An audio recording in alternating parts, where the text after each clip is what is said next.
अस्सलाम वालेकुम, my name is Mohammed Azhar. उम्मीद करता हूँ आप सब खैरियत से होंगे। काफ़ी टाइम के बाद आज मेरा माइंड बना कि आपके साथ एक क्विक अपडेट शेयर करूँ। बिटकॉइन का प्राइस आप चेक कर सकते हो, $36,800 तक तकरीबन गया है, $36,800 तक। और क्या इसका रीज़न बना है, थोड़ा सा उसको डिस्कस कर लेते हैं। अभी रिसेंटली काफ़ी टाइम से एक डेवलपिंग स्टोरी जो चल रही है ईटीएफ्स के हवाले से, तो ईटीएफ की डेवलपिंग स्टोरीज जैसे जैसे आगे बढ़ रही हैं उसी हिसाब से बिटकॉइन की प्राइस के अंदर एक मूवमेंट आपको नज़र आ रही है। रिसेंटली लास्ट नाइट भी एक न्यूज़ की वजह से ही बिटकॉइन ने मज़ीद जो है वो तकरीबन $37,000 तक हिट किया है। और जो न्यूज़ है वो ये है कि grey scale chief legal officer says spot bitcoin ETF approval.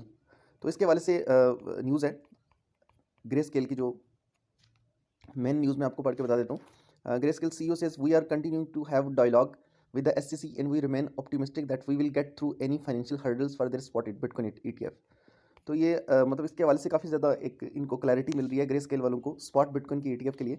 अच्छा, ग्रे स्केल वो कंपनी है, वो ट्रस्ट है जिसने सबसे पहले बिटकॉइन के ETF के लिए एप्लीकेशन फाइल की थी, और उन्होंने बहुत पहले की थी। अभी जो कंपनीज आई हुई हैं जैसे ब्लैक रॉक हो गया, फिडिलिटी होगी, काफ़ी सारे आर्क इन्वेस्ट, मतलब जितने भी हैं ये सारे मतलब 2023 के अंदर इन्होंने मतलब एप्लीकेशन फाइल की हैं। जबकि जो ग्रे स्केल है ना, इसने बहुत पहले बिटकॉइन के स्पॉट ETF के लिए एप्लीकेशन फाइल की थी, और वो कब से SEC ने उसको रिजेक्ट ही एक तरह से किया हुआ था।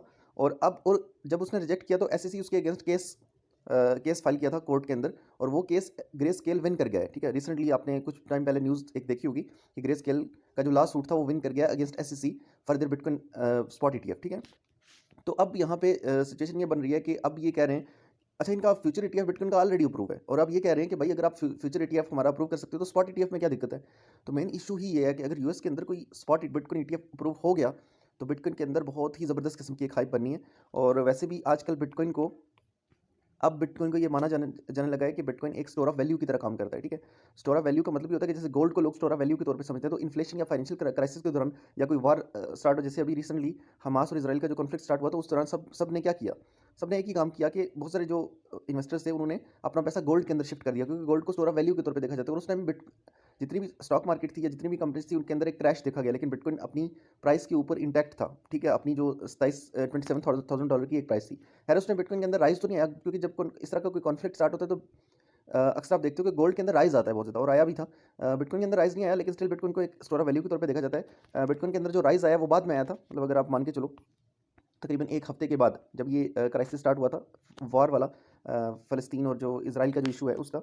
तो उस वक्त बिटकॉइन तकरीबन आपका कह सकते हो कि तकरीबन $27,000 पे था, और 27 से वो $26,500 पे, यानी $500 नीचे ही गया था। और उसके बाद जो रीसेंट रैली की बात करें ETF के हवाले से जो हाइप बन रही है, एक फेक न्यूज़ आई थी, ये उसका एक पंप था, बिटकॉइन तकरीबन $30,700 तक चला गया था। ठीक है, और फिर पता चला कि वो फेक न्यूज़ है, तो बिटकॉइन नीचे आ गया, लेकिन यहाँ पे बिटकॉइन रुक गया। ठीक है, मैं ये समझता हूँ कि ये एक डेवलपिंग स्टोरी थी और ये इंटेंशनल था। कहा जाता है कि कॉइन टेलीग्राफ में एक जो मीडिया आउटलेट था उनकी तरफ से एक न्यूज़ आई थी कि यार फेक बिटकॉइन ETF है, अप्रूवल जो है वो अप्रूवल के हवाले से जो फेक न्यूज़ आई थी एक, तो उन्होंने बाद में क्लैरिफाई किया कि हमसे मिस्टेक हो गई है। ठीक है, और लेकिन वो इंटेंशनल था मेरे हिसाब से, क्योंकि फिर प्राइस को इस जगह पे रोक लिया गया। ठीक है, और डेफिनेटली मार्केट मेकर्स इसी तरह करते हैं, क्योंकि 26 से मार्केट को 31 तक, या अगर कोई मार्केट को मान के चलो 40 तक लेके जाना चाहते हैं, तो वो रिटेलर के पैसे पे लेके जाएगा, वो सारा पैसा खुद अपना नहीं ऐड करेगा। तो उसको लिक्विडिटी चाहिए, उसको मार्केट के अंदर एक माहौल चाहिए। तो माहौल बनाने के लिए पहले न्यूज़ आई, मार्केट $30,800 तक चली गई। उसके बाद थोड़ा नीचे आना शुरू हुई तो 30 पे उन्होंने रोक लिया इसको। ठीक है, यहाँ इस एरिया में रोक लिया, फिर यहाँ से मार्केट को ऊपर लेके गए, और कंटिन्यूसली अच्छी न्यूज़ आती रही। अभी स्टिल लास्ट जो ग्रे स्केल की न्यूज़ आई है वो भी एक पॉजिटिव न्यूज़ है। अब बिटकॉइन अपनी $36,600 वाली रेजिस्टेंस के ऊपर खड़ा है। ठीक है, और नेक्स्ट जो रेजिस्टेंस है स्ट्रॉन्ग, वो 38 के ऊपर है, उसके बाद 40 के ऊपर है। जो कहा जा रहा है, टेक्निकल एनालिसिस के पॉइंट ऑफ व्यू से बात की जा रही है कि मार्केट एक करेक्शन लेगी, और उसको एक बहुत ज़बरदस्त किस्म की ज़रूरत है करेक्शन की। और करेक्शन जो बनता है वो अगर आप देखो तो वैसे करेक्शन 34 पे पहला एक इसकी एक सपोर्ट बन रही है कि 34 तक इसको आना चाहिए। लेकिन एक हेल्दी करेक्शन मेरे हिसाब से कम भी अगर आप देखो तो वो तकरीबन $32,000 तक आना चाहिए बिटकॉइन को।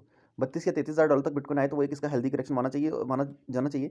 लेकिन अगर ये 34,000 वाली सपोर्ट से नीचे गिरता है और एक प्रॉपर तरीके से करेक्शन लेता है, एक बड़ा करेक्शन, यानी अगर आप ओवरऑल देखो ना, तो बिटकॉइन $27,000 से पंप हुआ और $37,000 तक पहुंच गया, $10,000 ऊपर चला गया। ठीक है, अब इसको एटलीस्ट जो है ना, मतलब इसको एक करेक्शन लेगा तो फिर ऊपर जाएगा।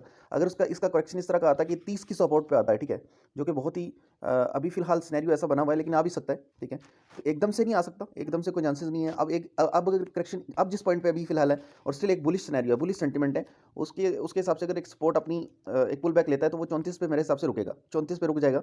और आल्दो कि कोई ऐसी नेगेटिव न्यूज़ की हो और साथ फिर उसी टाइम बिटकॉइन का पुल बैक भी आ जाए तो फिर 30 आप एक्सपेक्ट कर सकते हो या 31,500 एक्सपेक्ट कर सकते हो। और बिटकॉइन के जो लॉन्ग टर्म होल्डर्स हैं उनकी जो सप्लाई है ऑल टाइम हाई पे चली गई है। जिन जो लॉन्ग टर्म होल्डर वाले लोग हैं जो लॉन्ग टर्म के लिए बिटकॉइन को होल्ड करते हैं वो ऑल टाइम हाई पे चले गए हैं लोग, ठीक है। और उसके अलावा ये है कि माइनर्स है, माइनर्स अभी भी सेलिंग कर रहे हैं, मॉडरेटली सेलिंग कर रहे हैं। और आरएसआई जो है वो ओवरबॉट की सिचुएशन में आया हुआ है इस वक्त। और स्टिल जो है ना एक्सचेंजेस के ऊपर हाई सेलिंग प्रेशर है, ठीक है, इस वक्त। और रिटेलर जो है वो एंजाइटी फेज के अंदर चल रहे हैं, यूएस इन्वेस्टर्स बाइंग कर रहे हैं। और उसके अलावा काफ़ी ज़्यादा और चीज़ें भी हैं। यहाँ पे अगर टोटल मार्केट कैप की देखें तो टोटल मार्केट कैप क्रिप्टो का 1.37 ट्रिलियन डॉलर तक पहुँच चुका है। लास्ट 24 आवर्स के अंदर 3% इंक्रीज़ हुई है, बहुत बड़ी बात है। और बिटकॉइन की total market cap 714 billion dollar की हो चुकी है और इथेरियम की 230 बिलियन डॉलर की। कल इथेरियम की तकरीबन 225 बिलियन डॉलर की थी, यानी 5-6 बिलियन डॉलर इथेरियम के अंदर भी आए हैं। ये थी अपडेट। अगर आप इंटरेस्टेड हैं क्रिप्टो सीखने के वाले से हमारे पेड कोर्सेज को भी आप ज्वाइन कर सकते हो। और नीचे में नंबर डिस्क्रिप्शन के अंदर हमारा होगा, आप हमें व्हाट्सएप पे कांटेक्ट कर सकते हो अगर आप पेड कोर्सेज के अंदर इंटरेस्टेड हैं। होप सो आपको ये अपडेट पसंद आई होगी। Thank you so much.